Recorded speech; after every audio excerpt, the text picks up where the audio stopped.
Well, I want to talk about how to design your hunt, how to design your whitetail parcel. And you know what's interesting is this is what I do for a living, literally. I've gone to over 1,100 clients in 26 states since '05. And then Dylan's got to be approaching 100 properties. And he's gone to a lot of states I haven't. And then he's got a full boat scheduled this year too. We're just filling in some holes, but we're both narrowing it down. I'm sure by the end of January, we'll both be full for the whole year. And we're probably together going to go to, Dylan, how many days do you think you'll be in the field this year for clients? I would guess between 70 and 80. And I'm going to do about the same. So I think we'll be 150, 160 clients this year, or days in the field between Dylan and I. And I went to 125 or 124 2 years ago, about 106 last year. And I'm trying to shrink that down just because I like staying home, more. I want to be home. But this is literally, Dylan fits a lot in. He's doing a lot of media work. He's filmed for some major hunting companies, organizations, and then he works for us. We're putting out all these videos, and then he's going to see clients too. So we both have a very busy schedule. And I want to talk about what we look at.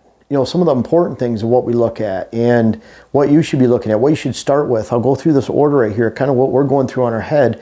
And there's a lot of moving pieces that are put together at that point. And the whole idea, why would you have someone design your property? People say, well, I'll just work it on my own. And I'm not just saying this because we have a full schedule. We're going to turn away 10 times more clients than we take this year, unfortunately. We can't help everybody. I put out these free YouTube videos. I'll give you as much information, probably more than anywhere else, for how to design your whitetail property in your hunt and the advanced hunting strategies. I do that because if you never want to hire us, if you never want to buy a web class, if you never want to buy books, that's okay with me. I like trying to help you. The more we're helping people, the more we receive back. It's a good win-win for everybody, and I like it. I like that approach. There's no secrets here. Try to help you out. But it's interesting. I'll go to people still. Even last year, there's at least 3 that ask me what I do for my day job. My day job is this. I literally went to 106 clients last year. In the last 2 years, as of my trip that ended last night, I got home. The last time we filmed was the day before I left. So I had 8 clients in 9 days. That's my normal December trip. 10 clients in 11 days. I worked out of one hotel room, Wausau, Wisconsin. And I went to see clients from there. I went up to Tomahawk, Minocqua. So over by Clintonville, by Stanley Boyd. I was around in lots of different, Comstock, over on the other side of Bloomer. To the west, so I covered a big area out of that. I usually travel within about a couple hours. But I looked at my one hotel I stay in a lot, the chain. I stayed I think it was Monday night, it's Wednesday, we're shooting this right now, was my 221st night I've stayed in that hotel chain since January 1st of 2020. So in 2 years, basically 2 full calendar years, 221 nights. I don't want to work that many nights. I don't want to be on the road that many times. So we're doing more out of the house. Well, bottom line is that's my day job. This is what I do. And then on top of that, we put out 208 videos a year. We built 2 web classes this year. I also hunt when I have time. When the weather's good is when I hunt. I try to maximize my time. I like spending time with family and friends. And so it ends up probably 2 full-time jobs if you look at it that way. My client trip, with that this last week, I had 6 long day parcels out of 8. What that means is they were between 160 and 200 acres. I can cover that in a day, but there were 2 nights that I got back so late at the motel that none of the local restaurants were open to even get something good to eat. And you get sick of fast food all the time on the road. So I'm not complaining, but when you leave at 6:30 in the morning or 7 and you get back to the hotel at 9, it's been a long day, especially if you're out in the woods walking around or just being outside in the cold. That is the day job. And again, I'm not going back to, I started this earlier, and people will say, well, I'll just do it on my own. And literally, you could never gain the experience that we have looking at whitetail parcels and literally scouting whitetail parcels for a living. And it's not just that, because if it was just that without the feedback from the landowners, you'd learn.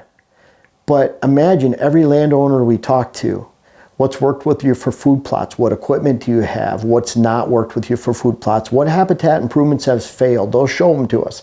What's been a success for you? Where did deer move? We'll look into an area funnel up there and we'll say, do you have good buck movement right there? You can look at an aerial, you can look at it before we get there. And they'll say, yeah, the deer go right through here. And it makes sense. You start to see, you can anticipate where bucks are going to be, where does are going to be, and you can assess problems. Those are all experiences that you can never get in a lifetime or 5 lifetimes because you're not going to do this for a living. So we bring a lot to someone's land and that's why I think the channel's successful, because we can bring a level of experience that probably no one else has in the entire country. And that's not a slam on someone else, just this is what we literally do for a living and do it at that level all over the place. And Dylan's been to a lot of states that I haven't been to. I've been to 26 different states, but I'm going to name some. I think, Dylan, you've been to Maine? Maine. Alabama? Alabama. Did you go to Georgia? Just telephone consultation back in the day, so no. North Carolina? No, North Carolina. We'll be doing New Hampshire this year. I've been to New Hampshire. Oh, you have. All right. In Vermont, Maryland, Texas. Delaware. I have not been to Texas. You're going to Texas. Have you been to Louisiana? I have not done one in Louisiana. I want to go to Louisiana. I haven't gone to Louisiana yet either. We've both been to Oklahoma. Yep. Tennessee. I haven't done Tennessee. I've done Tennessee. I've done Kentucky, West Virginia.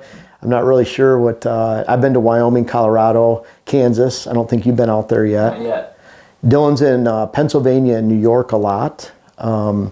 We get a lot of client requests from that area. But bottom line is you get to see a lot. And it's what's interesting, whitetails are the same anywhere. They still relate to hunters the same. They relate to each other the same. The habitats change. Hunting pressure. You can always assess. You can say, well, these deer are not making it to these plots until dark. Hunting pressure is involved in probably other food plots that are bisecting cover so that bucks don't want to bed around that area or until they get way back and somewhere else, because that food is there and it's a risk level. And the older mature buck gets, the further he wants to bed away from that food source. Does, on the other hand, want to be right next to it. So all that being said, we do this for a living, and I want to help you guys. I want to help you design your property. And again, if you don't want to buy anything, you don't want to buy web classes, books, hire us, that's okay. I want to try to help. And again, no secrets here. Number 2, food. Food and access. These go hand in hand. First thing we're talking about is where's food on the property, because wherever food's at, you can't access. You can access deer in the afternoon, 2 in the afternoon, walk through a food source as long as the doe is bedded nearby, can't see you, but you can't walk back through there during the dark hours. So access and food goes hand in hand. Where access goes, you can't put food. Where food goes, you can't put access. So that all is determined at the same time. What's dry? What can be cleared? If you have hardwoods, do you need to clear that to get in there, or are there easy spots? I'd rather take a food plot that's already there that we can adjust access, and maybe you're losing a little bit of parcel efficiency on your land. And I'll put that, I guess we'll add 10 right here, parcel efficiency. But that's something we assess, and I don't even hear of anybody even else talking about. But, and Dylan, I don't know if this shows over here, right here, but just a square 40. You put and we'll talk about depth of cover, but if you put that food in the middle right here, and you have to access along this because there's a swamp, and over here there's a very aggressive, high pressure neighbor, and you have to walk in this way. Maybe you have a steep ridge over here and you have to access. All of a sudden you're whittling it down to where the deer can't hear you, see you, or smell you is 5% or less of the entire property. Most parcels you go to have an efficiency level of 0. Because there's no area where a deer can't see you, hear you, or smell you on the land when you access to hunt. So that's something that's critical. You want to get at least 50% on a small parcel, and when you get up to 80, 100 acres, you're looking at least 60% efficiency, meaning that is that area that encompasses on that property. It can't be fragmented usually, unless it's a really big parcel. 160 acres where you have 80 on one side, 80 on the other, and you try to get 50, 60 acres out of each chunk to be working for you all the time. That's why you can't access through the middle of your land if it's a small parcel. That's why you don't put food plots, because it fragments the amount of buck movement and the depth of cover that you can have. Depth of cover is so important when we talk about buck bedding opportunity. So once you determine that, where can you get on and off the land if you have a food source without spooking deer? People say, well, can we keep this food source? Say, do you ever spook deer off when you walk through it or buy it or get down from a stand? Yes, all the time. Then you can't keep it. You either have to shrink it, get rid of it, screen it better. You have to do something, because if the food plot is setting you up for spooking deer, you're ruining your land. And it doesn't take much. You take a small food plot on 80 acres can destroy a parcel. just with poor movement. So you have to be very, very careful. And those are the imbalances that we can assess because we've been to so many properties. You can look at it, we could walk by this food plot with this terrain and this habitat 40 yards away and get away with walking by it, and the deer won't see you, hear you, or smell you. In another spot with open hardwoods or more open cover or a hillside, you need to be 100 yards away. Some areas you could be 20 yards if it's extremely thick with switchgrass. Those are the balances we can look at and say, okay, we can make this work by getting by this food plot because we've seen it dozens of times or hundreds of times before. You have to assess those first. Once you assess that, you move to wherever there's food. If this is a food source right here on a big parcel, whatever that shape, your approach is on this side, then this food plot right here, doe bedding opportunity is right in here. Create the doe bedding opportunity, but it's not just a doe bedding opportunity, because if there's bucks back here, because there's enough cover for does in here, that means there's appreciable bedding cover. That means these bucks will feel comfortable getting to that food source by dark, around dark, or even before dark, especially if it's cold and night. That's why we hunt by the weather. If it's a really hot day in late October, they're probably not going to get there. They're just moving later. That cold weather, those feeding patterns will be really pushed by cold weather and good weather patterns, especially those big cold fronts that come through with lots of blasting winds and hard rain or thunder, lightning, snow, blizzard, whatever it is. They have enough cover to make it to that food source. The problem is we see a lot is people don't focus on those doe beddings, they focus on buck beddings, and that's the opposite of what you should be doing. It's counterintuitive. Because if this is all open cover right here against that food plot, the first bedding opportunity is right here. That's going to be for does, not bucks. Doesn't matter what kind of bed you make, what you do to the habitat, that's where does bed, because they will bed in that first layer, which would be right here. That means bucks are behind the does. And if you go back to open cover, there's no room for bucks. If this takes place over a 500-yard area, the bucks that are pushed back all the way to the back of that bedding behind those does probably don't, or they're probably far enough away they don't relate to that food on a daily basis. So you need to assess that. You have to have cover all the way back. No big holes of cover like open hardwoods or open fields, pasture land. And at the same time, you have to start with doe bedding. A lot of times that starts with screening the food plot. If you screen the food plot, does feel comfortable bedding right on the other side. Switchgrass, shrubs, typically not hardwood regeneration cuttings where it's just a wall, because deer can't see through it, they can't move through it. It can be part of that feathered edge where you have grasses, briars, regeneration, shrubs, hardwood cuttings, and then into the hardwoods. That's fine if you have that layered approach, but just cuttings along woods is not necessarily a feathered edge. It's a pretty hard regeneration woods. You need something else, something better, those briars, shrubs, grasses that actually hide deer, and that pulls them closer to the food. And what does that do? If you're pulling bedding by does closer to that food source, then you're pulling bucks that may be off the land or on the edge of the land into the heart of your property where they relate to your food sources every single day, and that's what we want to see. We want to have a captive herd that's there on your land during the daylight, hitting your food sources during the daylight, and who cares where they go afterwards. Number 5, the buck bedding opportunity. That's what you're creating. If you don't have enough depth, meaning if you put that food plot, like that 40-acre example, you put 40 acres right here, you put a 5-acre food plot in the middle, that means you only have 155 yards in any direction before you hit your border. That's your depth. 440 yards wide, which is a 40-acre parcel, is 440 by 40, 440. And then if you have 155 yards, your 155 to 440 is a very, very poor depth ratio. Instead, if that food plot is down here on the edges somewhere, you could have over 300 yards to the back of the parcel. That's your depth. That means you have enough room for does, intermediate bucks, and the older bucks in the neighborhood. You're maximizing the depth. So that's something you have to consider as you have enough depth. Tree stands, blinds, that's what comes next. Once you have the food plots, access on private land, your food sources, and let's face it, there's no other food source that even comes close to the power of a food plot. So if you're thinking that you're going to work on habitat and timber, create TSI, lots of regeneration, you're going to work on invasive species. If you don't have that food plot, the deer are going to go to a property with that food plot. Unless you're just like taking care of habitat, you're almost wasting your time without that major food source that a neighbor a mile away can suck all the deer away from you and create that quality herd, even if you have the best of intentions. Someone will say, well, we're passing up young bucks or advancing the next age class. Folks, if you don't have deer on your land during the daylight, during hunting season, you're not doing anything. Doesn't matter what's at night or what lives on your neighbors 2 miles away, no matter how high quality your habitat improvements are. The tree stands and blinds, they come next. Once you have those food source movements, Those are evening stands, stand locations, blinds. Maybe a blind that you can shoot into the food plot from a distance like I did with my muzzleloader buck this year. It was 195 yards. In Wisconsin last year it was 254 over here in Minnesota, where you can sit off to the side and you're not spooking those deer that come out of that food source. That's the number one thing you can't do, is spook deer on a food source on your land. Critical. Very important. Once you have those evening stands that relate to food source movement, but not spooking the food source movement, now you can flip around on the backside of that bedding, go around the property, wait for those deer to come back to you in the morning in the form of the bucks, because you're at the back end of your depth of cover. You know, in the case of this, where we're talking about food in the front here instead of the middle, you have 300 yards to the back. Maybe you have a really good bedding area back here, one right here. Well, I'd rather come in from a side, get back here, a stand location here, here, here, depending on the wind. That's where those bucks should be, because you should have lots of does, because you're working on the doe bedding cover here, and you're working on your general timber holding improvement. So maybe you have, you know, again, so you don't want that open hardwoods. Maybe you're getting a timber harvest, which is awesome. You can let the logger do the work for you. Maybe you're going in there and you're hinge cutting smaller maples or hardwoods that actually are hingeable.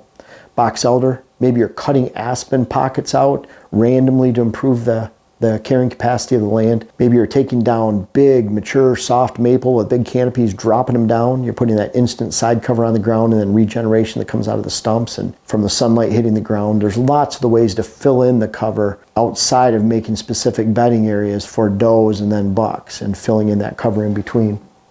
What that gives you is a assemblage of stands. What I mean by that is, with that assemblage of stands, you have now evening stands closer to food and morning stands closer to bedding. Once you know you have, this is a morning stand because it's by bedding, you're waiting for deer to come back to you. 11 o'clock you want to get out. If you've already seen deer pass, if you see where they bed, it's a lot easier to get out. If you're going in blind in the afternoon, you're going to spook a lot of deer. That's why a morning stand is back by bedding. You get there in the dark, wait for deer to come back.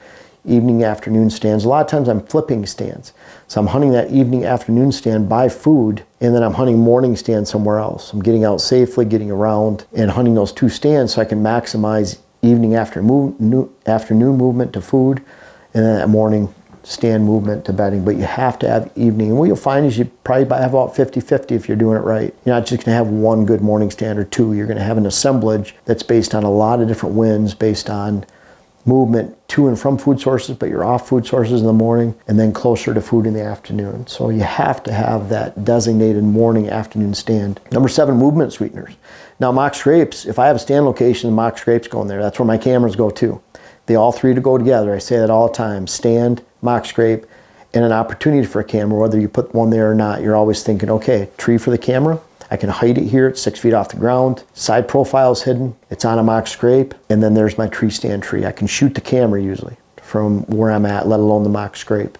Mock scrape is usually at 22 yards, 25 yards, not 15, because I don't want those deer with a bow to come in and see me moving around because they're so close, or here. I like that more sweet spot. Water holes, where it's dry. If deer are coming from dry bedding areas, move into an afternoon food source, perfect for a water hole. Doesn't matter if the back in the opposite direction is a water hole. You want them to hit your water on the way to food, and that'll create that and help strengthen that movement, just like a mock scrape. So a lot of times we're putting both of them together. If I have a mock scrape at every stand location, I don't have a water hole at every one. I'll consider most properties a 40-acre parcel. If you have pretty good elevation changes and lots of dry land, maybe 3 water holes will be appropriate, certainly 2. On a larger parcel, out here, there's 245 acres in Minnesota. We have 5 water holes. We could probably add 2 more. In Coon Valley, we have a 450-foot change in elevation, so we have 4 water holes, 2 high, 2 low, opposite ends of the property. Different deer movements because we have such major elevation change. But if it was all flat, again, it goes back to probably 2, maybe 3 at most. So if you look at that, most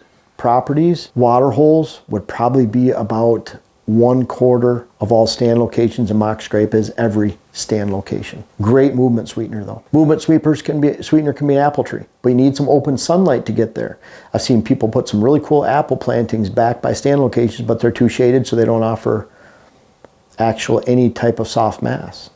So think about that. I like, small hunting plots. You might have a stand 50 yards before the hunting plot. You can get on and off without spooking deer, more of a morning situation. You can have an apple tree there, water hole, mock scrape, and maybe out on the actual hunting plot, you just have a mock scrape. I don't like putting water holes on food sources, because then you ruin an opportunity for a great stand location off to the side with a water hole. Not to mention, The green that they're going out to hit on your food plots is full of moisture. So after they hit the green, they don't need to hit the water hole. So it doesn't create a real pinpoint attraction to that water hole like it does when it's separated away from that food, where deer can hit it on the way to the food before they've filled up and quenched their thirst on that green vegetation on the food plot. So there's a couple examples of movement sweeteners, whether it's mass crop, apple trees, mock scrape. Fake rubs, they really don't do much. Again, rubs, I say this all the time, the average rub probably in the woods that a buck makes is hit 1 to 2 times for the entire year. It doesn't define movement. Deer don't go out of their way. Does and fawns don't hit it. Where mock scrape, does and fawns hit it, bucks hit it. It becomes that movement. I put it directly over the center of the trail, right in front of the stand, so that a buck almost has to hit its head on it if he's going to go by that area. Every deer leaves scent, preorbital gland scent on that mock scrape, so it's a great sweetener, more powerful than even a water hole. Screening. Once I have this entire system, how can I make it even more fail-proof that I can get in and out of my stands without spooking deer? Maybe you're talking hinge cuts, depending on the type of terrain, parallel to your border so you can walk behind them. Switchgrass is certainly an incredible option. Recommend that all the time. HD screening blends like John Comp and Northwoods Whitetails has a great HD screening blend, probably the best in the country at pristaining up to cold, snow, and high winds. Really stands up straight. So there's lots of various options. I've had clients use berms, literally create a berm 6 feet high or 12 feet high to block off what's behind so that you can get in and out without spooking deer. So there's lots of ways to screen, but that's that next step after that. The efficiency, like I talked about, we're looking at the overall efficiency of your land. How can you make sure that 25 acres out of 40 are working with you? I would say that 90% of the clients we go to, and I would say probably even a higher percentage of that just across the hunting community, have zero efficiency on their land, because even if they have 100 acres, there's no acres left where deer doesn't see someone, hear someone, or smell someone throughout the season. You always can only plan for success. You're not planning for failure. What I mean by that is you designate this area. We're walking around the outside. We're using these winds. We're making sure we're not using ATVs. We don't have noisy stands. We can get in and out without spooking deer. They can't see us. So when you're looking at that overall system, deer, you can't say 100% of the time you're not going to spook them. They're always going to get downwind of you. But you at least plan for success. Most properties are a failure or set up for failure before the season even begins, and once you hunt that first weekend, it's ruined for a month. And that's literally how long it takes for mature bucks to get. You leave your property, you mess everything up on October 15th, you can leave it till November 15th, it'll cure, it'll actually heal itself over that time, but who has that amount of time to wait, miss the whole rut, and wait all the way till mid-November? It takes a long time for the property to heal and for deer to come back after a few careless intrusions. And again, a lot of people are set up for failure before they even begin the season, before they even begin the spring, for that matter. All this, again, this is what we do for our day job. I enjoy doing it. It's something that I feel like it's a luxury, because I like scouting whitetail parcels. I feel like I learn on every parcel. I learned something on all 8 of those parcels that I was just on over the last 9 days. That's a luxury. I like bringing that luxury and that experience to you guys out there and to try to help you. For that, I created the web class that we had. I created that in 2020, how to design your whitetail parcel. It's 18 videos long. We have a workbook with it. It takes people step by step through how to design their parcel, and it's pretty cool, because we have a private Facebook group that you get invited to if you join that web class and you buy that web class. But people create their own drawings, put it on that Facebook page, and it's awesome how people, Dylan and I did one last year, we looked at it and broke it down, but I would say it was 90% of what we would have done. Yeah. Something like that. It was really good, and that person followed up, and they had some great hunting on the Facebook page in the last 2 weeks. That's awesome. Yeah, they shot some nice bucks. They said it was their best season ever. It was awesome. And so that's the whole idea. When you change the efficiency of your parcel from 0 to 60, 70%, when you actually pay attention to where your food plots are and you're not spooking deer, when you hunt by the weather, guess what? Great things happen. And that's why we created the web class workbook. You get an exclusive hat. You get our download of our first 3 books. You get all that with that package. So link for that's in the description. We talk about it. You can see a little pop-up we have in all our videos. We've had hundreds of people that have taken advantage of those. We have a food plot web class, which would be great in the springtime coming up. Also, how to hunt the rut. And I won't even tell you what the next topic is, but we're already planning the next topic for the 4th web class. And we'll continue creating them because we enjoy it. And again, going back to, I want to stay home a little bit more. So creating the web classes is a way to do that. And we spend a lot of time doing that. So that keeps us from off the road and it helps really organize our priorities with the entire business. And so I hope you take advantage of that. If not, again, these are the steps that we look at right here. I talk about all these steps at length in videos on the site. And check out my actual website. I've had that website since 2005. It's been changed over and over again. It's always been whitetailhabitatsolutions.com. Again, started in 2005, but I have over 600 articles on there. All of my content is original. I don't copy anybody. I read very little. I learn in the deer woods. I'm out so much in the deer woods on client parcels, creating habitat improvements and hunting opportunities and actual hunting, public and private land. I've hunted public land just about every year all the way back to when I was 16 years old. I'm 51 right now. So I've hunted public land almost every year, multiple states for a very long time, and private land. That's where I learn over and over and over again, many different states, many different people. And again, we get to interview these people and what's working, what's not. You learn so much with every client just from with that, or you reaffirm things that you see over and over again. So I hope this helps you. This is really important, especially for your private land users out there that actually bought property. It's a huge investment. And I want to make sure you get it right. I see a lot of properties that someone owns 400 acres. I talked about on a recent video, and they turn that into 40 acres just because they hunt it poorly. Their food plots, their system of movement is terrible on the property, so that mature bucks can only live in a small portion of that entire property. I see people with 40 acres that turn it into 400 acres because it's not the size of the parcel, it's how well you combine your improvements and match them in a cohesive system of movement on your land. And so there's a lot of 40-acre parcels that appear much, much larger, and there's a lot of parcels that are 200 acres or larger that appear very small. And let's face it, the cost of land is too much to turn a 400-acre parcel into 40. Instead, turn a 40 into much greater, maximize your investment. But most importantly, if you design your parcel right, you're gonna not only have a great hunt, but a great herd. You can't have one without the other. Don't look at it like, wow, we're just taking care of the habitat, we're gonna have a great herd. Hey, if you're not having a great hunt, and that doesn't mean you're shooting 5, 6-year-old bucks, it's all relative. It might be a 2 or 3-year-old buck in a high pressure area with small parcels, maybe a northern parcel that we see. We help clients assess realistic goals. But bottom line is we want to see you get the most out of your property and turn whatever you have into a much larger parcel and design it right so you can actually experience that great herd and great hunt. Again, the two go together. You can't have one without the other this fall.